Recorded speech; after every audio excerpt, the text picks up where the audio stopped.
without further ado, I have the board up. And I know you can't see it because wacky stuff has been happening. But if you want to see the board, you can go to YouTube at the Team 980 where we are streaming live. That's what Anthony's going to do. Of course, he'll see it at the same time you are. So unfortunately, Ant's not going to see it in real time, which is a wacky bit. But here we are. We're doing it. We're doing it big. Okay. Pick number 1, Caleb Williams was the selection by the board, by PFF's mock draft simulator. I did, by the way, just for kicks and giggles here, I put the settings towards the public board. So this is what everyone who's doing this is going to do, kind of group think on the computer selections, Anthony, instead of what we had been doing previously on some of these when Logan and I were doing it, where we went with the PFF board, and then all of a sudden we could trade down to like 7 and still get Jayden Daniels. I don't think that's realistic. So I'm not doing that.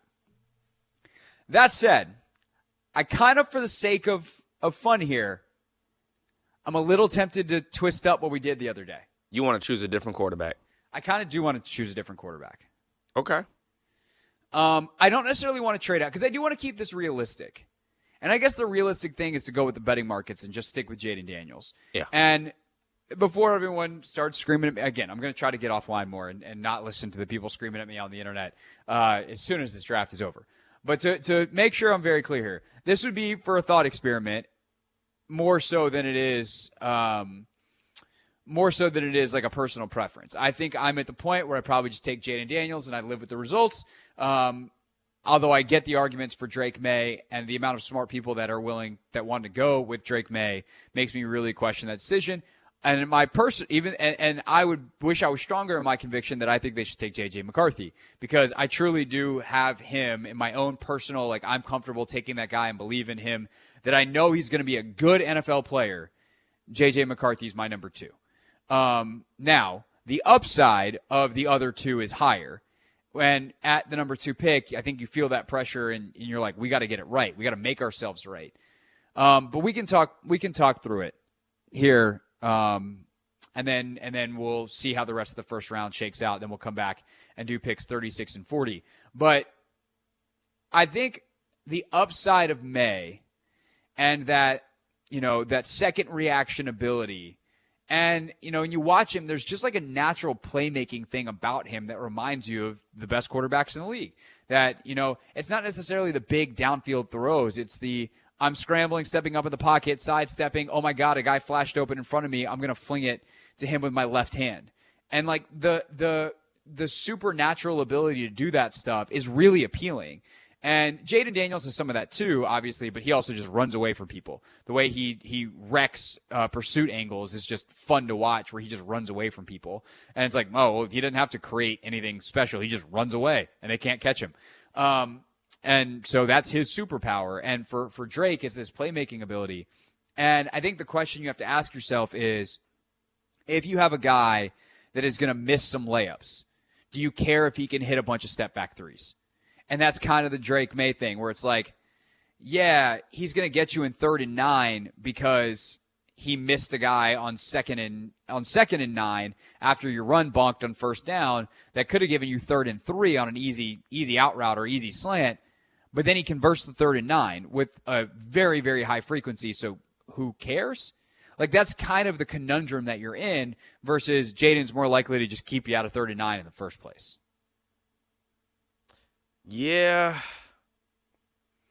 I still think I want to go with the betting public, but for this sake, I would like to see us draft another quarterback, just because there's a good chance, or, I'm not going to say he has a better chance than any of the other quarterbacks, but I would like to see us go with J.J. McCarthy. That would be my second leading. So the thing is that I throw a curveball, huh? Yeah, that would really throw a wrench in the mock draft, too, because part of the reason I think for the pure exercise, having done enough of these PFF ones where Jayden tends to fall a little bit, I'm tempted to take Jayden just so that the rest of the draft falls closer to what I think is going to happen. Yeah. But if you're trying to convince me to take J.J. McCarthy, that ain't a long conversation in our front office. I mean, again, like I said, like that's I am I'm not alone on this island. My guy Mark Bullock is with me on this island. Yep. I don't think Logan's at least checking out real estate on JJ McCarthy Island. Like there's some nice boats on this island at this point, docked up. I'm down to take McCarthy for funsies and see what happens. Again, this isn't a prediction of what's going to happen. I'm not even saying that this 100% would be what I would do. But here's the argument for McCarthy. Good athlete, 4.5 speed, has shown an ability to make people miss, got good size, and he's still really young, and I think he's going to put on a little bit more. So he's 6'4", like 219 is what he's listed at right now. But he could grow into a 6'4", 225 guy pretty easily with, anybody that's been through their 20s knows you can put on a few pounds pretty easily because you grow. Not even like that's not even like a hey you get old and lazy joke. Like that's you grow into your man body thing. And so if he grows up and he's 6'4", 225 by the start of the season, even nevertheless next year, like he's got pretty prototypical size. Sorry, not 6'4". He's 6'2.5", 219. He's incredibly sharp. Interviews are great. Interpersonal skills are phenomenal. Handles his work, handles his business. He's run a pro style offense. Can make all the throws. I'm down to take JJ McCarthy here, and let's throw a curveball in this thing. You're smiling really hard, so I think you really want to do it. So I'm with JJ McCarthy. I got you as a human shield, bro. When the people get mad, this was Anthony's idea, not mine. I'm hitting draft. JJ McCarthy, quarterback, Michigan. And I will say this. I'm actually going to even pause the draft to say this. Is Jaden Daniels. Wow, Jaden goes 3 to New England. Look at that in this draft. I will say this. There is an argument. Like, if you tell me I can trade down and still get McCarthy, that is the easiest no-brainer. Because I think they're all pretty even. And you tell me I get him, like any one of the three plus, done. Done and done. Mm-hmm. I think, though, I'm at the point that I think enough other people think that way that I wouldn't risk trading back unless I know what's going to happen at 2 and or 3, and I can get back up to 3 or 4, and I trade down, trade up, or swap picks or whatever the deal may be. So that's why I would, yes, in an ideal world, I trade back, pick up an extra first and future firsts, and take McCarthy. But I actually don't think that is a realistic scenario as of right now. Okay, let's knock out the rest of the first round. And I'm going to say for the sake of this, Ant, we're not going to trade back into the first round. Although I'm probably going to be tempted depending on how this goes. Let's see. Marvin Harrison, 4th to the Cardinals. Malik Neighbors, 5th to the Chargers. Drake May, 6th to the Giants. Joe Alt, 7 to the Titans. I guess Dallas Turner, 8. Rome Odunze, 9. Rome Odunze, 9 to the Bears. Jets take Talisi Fuaga, so you get your tackle run started. Vikings take Brock Bowers at 11. Interesting. Wow. Jared Verse, 12 to Denver. Fashanu, the tackle from Penn State, 13 to the Raiders. Latham, 14 to the Saints. Kenyon Mitchell to the Colts, get your DB there. Terrion Arnold, 16 to the Seahawks. Fontenhouse goes 17. Wow, that's a steal for the Jags. Graham Barton, 18 to the Bengals. Bo Nix to the Rams. Brian Thomas Jr. to the Steelers. Like that pick a lot. Byron Murphy to the Dolphins at 21. Laiatu Latu, of course, to the Eagles. Of course, they get a good pass rusher. Nate Wiggins to the Vikings. Cowboys take Amarius Mims. Guyton to the Packers. Chop Robinson to the Bucks. Cardinals take Cooper DeJean. Bills take A.D. Mitchell, the wide receiver out of Texas. Darius Robinson to the Lions at 29. Xavier Worthy to the Ravens. They get a speedster. Kool-Aid McKinstry to the 49ers. And then Johnny Newton, defensive tackle out of Illinois, goes to the Chiefs at 32. That's an interesting pick for sure. Yeah. So what next for the Commanders? They got picks 36 and 40. We'll make them both next on the Hoffman Show. Mock Draft 2.0 here on the Team 980. Mock Draft 2.0. We are done with the first round. So we now continue on into the second, where we know the Commanders have 2 picks, 36 and 40. We decided we weren't going to necessarily trade this time. And so we're going to stick with these picks. Let's see. And if I can find where I actually put the mock draft simulator. There we go. Come on back on the screen. Carolina Panthers on the clock at 33. And I feel like we should also, can I see the best available? No, it's not going to let me until I get to where I'm on the board, which is very annoying. But I think by position, it's kind of gone as we expected with, the tackles, the corners, I guess a little light at receiver. Although you got a couple, you got Mitchell and Worthy going late, but you got a guy like Ladd McConkey still on the board. So going to be interesting to see where we go at 36. Let's hit play, and off we go for the Panthers, their first pick, obviously, because they traded last year.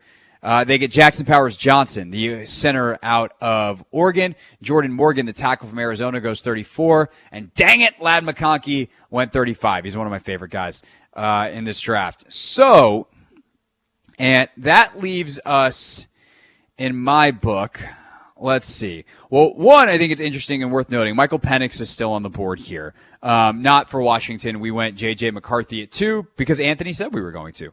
Yep. Is what it is. I will take the blame. Yep. Receiver-wise, there's definitely some great candidates. Troy Franklin out of Oregon is probably the best guy on the board here. Ricky Pearsall from Florida is a guy that I know Logan likes a lot. But I'm looking down, and I see Jalen Polk and Xavier Legette and Jalen McMillan and all these guys down in the 60 to 70 range, probably 75. And I'm thinking, okay, we still got 67 and 78. I'm tempted to stay put on receiver for now. I feel like Logan would be like, we should look at Pearsall. And by the way, we still have 40 to come. So I'm going to say let's not look at receiver with McConkey being the guy that I kind of had circled. Tackle seems like the obvious one. And I do think there's a correct answer here in Kingsley Suamataia. He's a very, very young player, definitely a developmental guy, probably a kind of guy that you want Cornelius Lucas to start the season, but hopefully by week 6, 7, 8, the Suamataia could play. But we chatted with Dane Brugler this morning, Anthony, of course, the Athletics lead NFL draft analyst who just published The Beast, the big 324-page draft, just encyclopedia. And one of the things he talked about with Suamataia is he went to Oregon initially and wound up having to transfer to BYU in part because he was kind of homesick. And so this is why those interviews are so important. You got to understand, if I draft this kid who's still 21 years old to come halfway, or not halfway, 7/8 of the way across the country, is he going to be okay in DC? Because as a player, I think Suamataia is the obvious guy here. Now, I will also say, I know that Patrick Paul is way down on PFF's board, so I feel pretty confident we could get Patrick Paul at 40, which is a little bit cheating the system.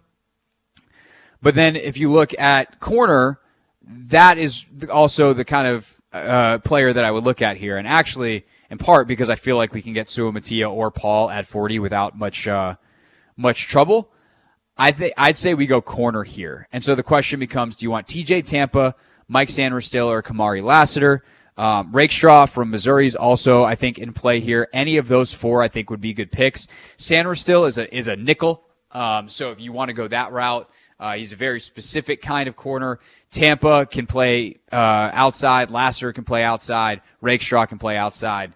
And it becomes a who do you like game here. I know Dane, I think, mocked or is working on a big mock where he goes TJ Tampa at this pick for Washington. So where are you at? Inside, outside corner, who do you want?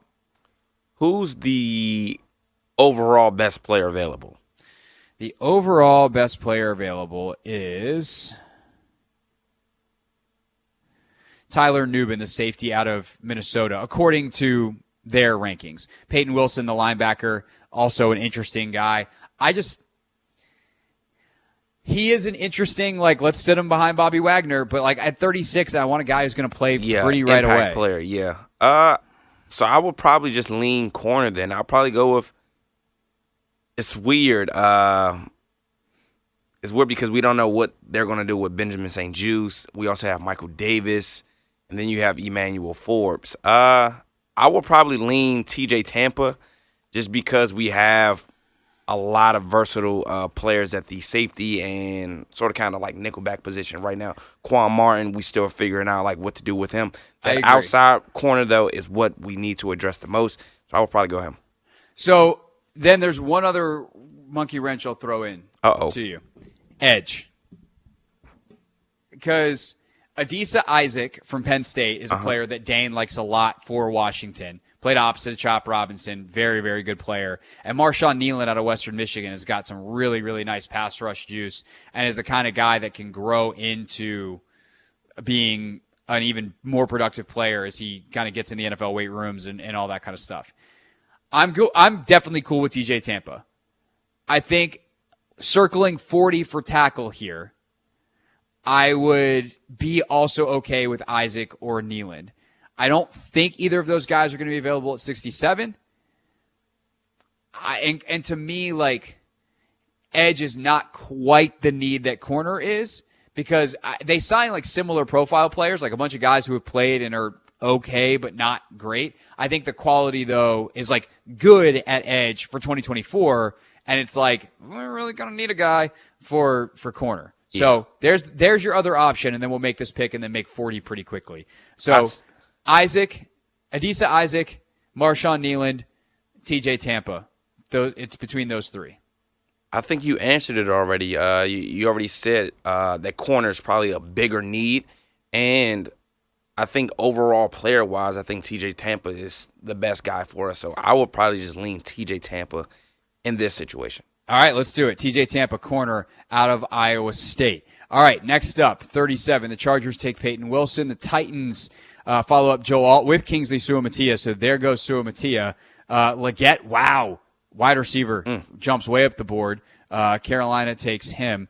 And that's with the Brian Burns pick. That leaves Washington on the clock, and that actually makes our job very easy. I'm going to go offensive tackle. Kieran Amadiji's interesting. Fisher's interesting. Patrick Paul, I don't know why PFF is so low on him. He's the right answer here. Patrick Paul, offensive tackle, out of Houston, of course, Chris Paul's brother. All right, we're going to let the simulator run to the end of the second round. We will catch you up on after the break, more picks. So we'll catch you up on what happens there, and then we will make our next pick at 67 next. It's Mock Draft 2.0 live here on The Hoffman Show. 3-round mock draft where Anthony and I control just the Commanders' picks. Our last pick was number 40 with the Commanders. Patrick Paul, the tackle out of Houston after we took TJ Tampa, the corner out of Iowa State, at 36. A quick rundown of the next 20 picks as we get into the third round. Commanders will pick at 67. Roger Rosengarten, the tackle out of Washington, who's really rocketing up boards, might wind up in the first round. He goes 41 to the Packers. Rosengarten, tackle, Packers. That just sounds right, and I don't know why. It just does. Troy Franklin, the wide receiver out of Oregon, goes 42 to Houston. Rake Shaw, corner out of Missouri, to the Falcons. Michael Penix goes to the Raiders, but at 44, not 13. Braden Fisk to the Saints. Kamari Lassiter to the Colts. They get another corner. Max Melton, the corner out of Rutgers, to New York, so he stays in New Jersey. Mike Sanders still, the best nickel corner in the draft out of Michigan, goes to the Jags. Tyler Nubin, safety, goes to the Bengals. Roman Wilson to the Eagles. Zach Frazier, they get their center in the second round. A lot of people have them taking one in the first. He goes to the Steelers. Chris Braswell, edge out of Alabama, goes to L.A. Ricky Pearsall to the Eagles. God, how do the Eagles always get players that everyone likes? Sometimes they work out, sometimes they don't, though. Something to remember when everyone crowns the Eagles kings on draft night. Ruka Roro, the defensive lineman out of Clemson, goes to the Browns. JT Sanders, tight end out of Texas, to the Dolphins. Jermaine Burton, wide receiver, to the Cowboys out of Alabama. Adisa Isaac, edge, to the Bucks out of Penn State. So they get Isaac and Robinson in this mock, whatever that's worth. Javon Bullard, safety, to the Packers. Keon Coleman, wide receiver, to the Texans out of Florida State. Kieran Amadiji, tackle out of Yale, goes to Buffalo. Jonah Ellis, really interesting prospect, who's an edge out of Utah, goes to the Lions. Marshawn Nealon, edge, goes to Baltimore. Jalen Polk goes to the Niners. And then Chris Jenkins, defensive tackle out of Michigan, goes to the Chiefs. So Panthers on the clock at 65. Ant, you ready for round 3? Yes, get it. We got 2 selections to make. Vamos. Is this at 78 and 67 and 78? Gotcha. Jalen McMillan, God, another 2 players I like. Go right ahead.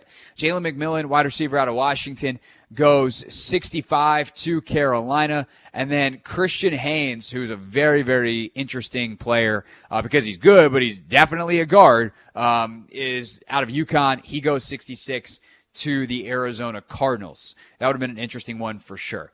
Okay, so I think positionally, the first thing I'm going to pull up is wide receivers. And there are definitely a couple guys that I think I'm interested in here. I'm okay waiting till 78, though. Devontae Walker out of North Carolina. I'm not that high on him. Speedy guy. Like, I don't know how much variety he's got in his game. Johnny Wilson is perhaps the most interesting guy in this entire draft at the receiver position. He's a tight end in a lot of people's books. So do you draft him and use him kind of as a power slot? I think that's a possibility. But you might still be able to get him at 78. Jamari Thrash, speedster out of Louisville. Malachi Corley, Brendan Rice, who is Jerry's son. So you get the Rice bloodlines, not a bad thing. Those are some of the guys that I think I'm looking at here. I don't know that I like them more than some of the other guys that you can get positional value for. I think other than that, I'm kind of open to whatever position. If you wanted to go another tackle and double up, like Blake Fisher out of Notre Dame's an interesting guy. You obviously got all the running backs, like Trey Benson's kind of a big play, home run threat kind of guy that can do a lot of different stuff for you. He's on the board. Jonathan Brooks out of Texas. If you want to go running back, I don't know that I necessarily want to go running back. Jaden Hicks, safety out of Washington State, very up and down player on tape. This is kind of no man's land. So I think then the other position, you look at one, is there anybody that stands out from a value standpoint? I would say not particularly. Linebacker, Edgerrin Cooper and Junior Colson, Texas A&M and Michigan, both interesting. Cooper, and I'm trying to remember, I feel like one of these guys was Logan's favorite, sit behind Bobby Wagner and learn a year. I think it was Cooper. So he's an interesting one. And then, not necessarily a wild card, but Kyrie Jackson, the corner out of Oregon, 6'4", 190. So you want the Dan Quinn super long DB, see if we can coach him up and unlock him. Kyrie Jackson's your guy. So we already took TJ Tampa. And now it's dang, maybe we should have taken Sanders still at the nickel or gone a different direction and take a flyer here. But that's those are kind of the guys that I'm looking at, Ant. I guess the other thing would be to trade. Which at this point, what are you really trading for? I'm not going to lie, Craig. I'm looking to go offense again here. Okay. But I'm torn whether or not I want to double up on the tackles or go get a big, strong physical receiver in Brendan Rice. Whew. See, my most tempting guy is let's take a swing. You want to get wild? You want to take a swing? Johnny Wilson. And we're going to convert him to tight end. I don't hate the Rice pick. I probably go Malachi Corley over Rice from Western Michigan. Western Kentucky. But I don't hate the idea. What is Malachi Corley's build? Malachi Corley is he's 5'11", 210, so a little bit stockier. He's not like your big 6'4" type of guy. I mean, is he a gadget kind of guy? We just had Curtis Samuel leave, and we didn't really use him as we should have. But so is Corley, he that kind of guy? Yeah, he played 2 years of running back. Okay. Sorry, I got my guys messed up in terms of the big receiver. Corley is more of can be a gadget guy. Played 2 years of running back. You just got rid of Samuel, you just got rid of Gibson. Yeah. So could be that kind of guy, but he's 210 pounds at 5'11". He's solid. Yeah. Where Brendan Rice is 6'3", 210. Exactly. 6'3", 210, big body. And at that point, you can, move Terry and Jahan all around. We can go Brendan Rice. I think this is probably rich for him. Yeah. But if anything, if you're thinking about, because then here comes the question, right? What do you want to do at 78? I haven't thought that far. This is what you should be doing. Because I would tell you, if your thoughts here are go tackle receiver, double swing at tackle, you should take Blake Fisher from Notre Blake. Dame. I like Blake. Yep. And then let's target Rice at 78. Okay. All right, so we're going to go Blake Fisher, double up here. And then we're going to hold, fingers crossed, they go Edgerrin Cooper, Jonathan Brooks, Jaden Hicks, Braylon Trice. Oh, God, I saw Braylon Trice, and I was like, oh, no, Brendan Rice. Nope. Devontae Walker to the Jets, Kyrie Jackson to the Lions. Falcons take Brandon Dorless, defensive lineman out of Oregon. Bears take Devondre Sweat. Broncos take their quarterback in Spencer Rattler, and we're safe. Junior Colson, the linebacker out of Michigan, goes to the Raiders. So that means we can take Brendan Rice, and then we wait till pick 100. Because we got one more. Yeah, that's right. We go all the way till pick 100. Let's see. All right, Austin Booker, the edge out of Kansas. Jalen Wright, halfback out of Tennessee. Gabriel Murphy, edge out of UCLA. Javon Baker, wide receiver out of UCF. Andrew Phillips, corner out of Kentucky. Michael Pratt goes to the Steelers, joins that super fun QB room. There goes Johnny Wilson to the Browns. The Dolphins forfeited pick in the middle there. Jamari Thrash to the Texans at 86. Blake Corum to the Cowboys at 87. Cameron Kitchens, safety out of Miami, super up and down guy. That's nature of things. Third down. He goes to the Packers. Bucky Irving to the Bucks. That's funny. Malachi Corley goes to the Cardinals. Christian Mahogany, guard out of BC, goes to the Packers. Jeremiah Trotta Jr. out of Clemson goes to the Bucks. Then you got Renardo Green, Dominic Puny, Trey Benson, Mason McCormick coming off the board. Michael Hall Jr., Cedric Van Pran, the college football version of SVP, goes to the Steelers, which is funny because sometimes these PFF mock draft simulators, and they don't account for the picks before. So the Steelers took Jackson Powers Johnson, and actually no, JPJ went to the Panthers. I think they took two centers. Point is, Jerry and Jones, they took the Zach Frazier, the West Virginia kid. Why am I remembering picks from our mock draft? Jerry and Jones, the corner out of Florida State, goes to the Rams. And now the best players on the board are, you got Kalen Bullock, safety out of USC, Dadrian Taylor Demerson, safety out of Texas Tech, Maris Lufu, linebacker out of Notre Dame. Actually, that might have been the guy that Logan liked as your sit under Bobby Wagner. I think he's got like really, really high play speed, powerful down the yeah, plays with some bad intentions. Yeah, that's the guy that I think that we wound up taking another mock at the same exact spot. Another position I would want to check on real quick, tight end. Cade Stover out of Ohio State. Theo Johnson, big traits guy out of Penn State. Probably get him in the fourth round. But if you wanted to go tight end, Cade Stover's not too much of a reach here out of Ohio State. I would probably just go Lufo. Obviously, you could go look at interior line here. There's some guys. There's tons of running backs. Thoughts, Ant? I got a quick question before we decide. So, when you think of the draft, granted, we could have a 7-rounder come in and have impact right away. But when we spend picks on these 3rd rounders, 4th rounders, 5th rounders, do you expect those guys to, come in and play right away? Or are these like the 4th and 5th rounders, guys we're going to draft that have potential, we're going to build up, we're going to coach, and then hopefully after a year of sitting, they'll be able to come in and play? So I would say first 2 rounds, I want guys that can play even if not start in year 1. So part of a rotation or can learn as the year goes on. But first and second rounders, I want starters with fairly immediate impact. Quarterback's kind of the exception to all of this, right?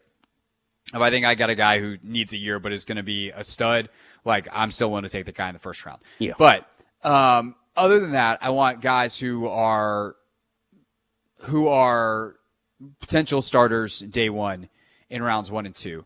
I also want in rounds 3 or 4, hopefully potential starters, but guys who can play at least special teams, as long as you're not taking a non-special teams position. Yeah.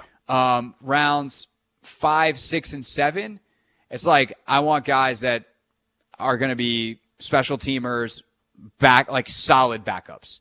And if I overshoot and I wind up drafting a starter, amazing. You're going to need to every once in a while. And you know what? If you have a guy that you think has boom or bust potential, starter, but might not work out, like I'm okay with that in rounds 5, 6, and 7. Round 5, 6, and 7, go any direction. I would say in round 3 especially, and this is the last pick of round 3, I want a guy that I see a path to him becoming a starter eventually. And that's why a guy like Lufo is super intriguing, because I'm like, you can come in, play special teams from day one, and learn from Bobby Wagner and be my middle linebacker, hopefully, of the future. Yep. I love it. All right. That's my guy. There we go. Linebacker out of Notre Dame, Maris Lufo. All right. What did we learn from this exercise? We will do that next here on the Hoffman Show as we wrap up the hour. Dave Johnson's still going to join us before the Wizards' final home game at 6:15.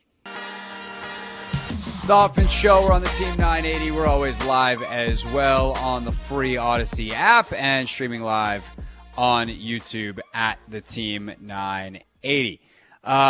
With, of course, super producer Anthony Haney. I am Greg Hoffman, and we are taking a look at the mock draft that we just finished, a 3-round situation where we took a bit of a curveball off the top. And again, this was Anthony's idea, not mine. But whatever it's worth, we did it together. J.J. McCarthy at the second pick, and then we saw what we could do from there when it comes to filling out the rest of the Commanders roster. TJ Tampa went as our second pick at 36. Patrick Paul, the tackle out of Houston, to the Commanders at 40. We doubled up on tackle, took 2 swings. Blake Fisher, round 3 at pick 67. Brandon Rice, the receiver out of USC, caught balls from Caleb Williams and of course is Jerry Rice's son at 78. And then Maris Lufo, the linebacker out of Notre Dame, at pick number 100. It's funny, Ant, because on the screen right now I have the final picture, and that includes PFF's grades. And they don't like some of our picks because we went against the grain in terms of their rankings, but that's okay. What did you learn about kind of who was available and the process of going through now the multi-round, considering I think one of the big things we learned from our first mock draft earlier in the week was, oh yeah, right, we have to set ourselves up for day 2, and that means looking at the board beyond what's right in front of us. I would probably say the tackle position. I mean, they said it's deep, but to be able to get Blake Fisher out of Notre Dame, sort of kind of late, not too late. I think it was good value. I'm looking at the PFF grade right now. I got a B- for it, but yeah, but they also, they got him rated ahead of if we had swapped Fisher and Paul, we'd got a D for Fisher and probably still a low grade for Paul unless we took him at pick 100. So, I'm not too concerned about the PFF grade here. Yeah. I sound like a coach or GM now. I don't care what PFF says. I just don't think, I think offensively this is a good draft. Defensively, it's tough because, again, of what was available for real. I think we don't trade up in the first round, using our first pick in the second round. I don't think we get, one of those defensive ends that there's not a lot of. Or I guess that I would prefer in those places. So I just think that the depth defensively there isn't a ton of as it pertains to the Commanders. But offensively, I think this is a good draft, rich-wise for us because of the tackles, the wide receivers, and those are positions of need that we necessarily need to address. Yeah, no doubt about it. I think that the other thing that becomes hard is this question of trading back into the first round. And the way that this particular first round fell, Marius Mims fell like he did in our draft, down into the 20s, and it's going to be really tempting. I think the other guy that we've talked about a lot is Tyler Guyton, but he played exclusively right tackle, and I know everyone wants to replace Andrew Wiley, but I'm not trading back into the first round necessarily for a right tackle. Do I want to trade back up and get my left tackle in the future? Yeah. Do I want to trade up for my right tackle? Maybe not. And I think that, Mina Kimes made this argument so clearly the other day. Part of the reason you pick specific positions that you really want to target early is the discount you get.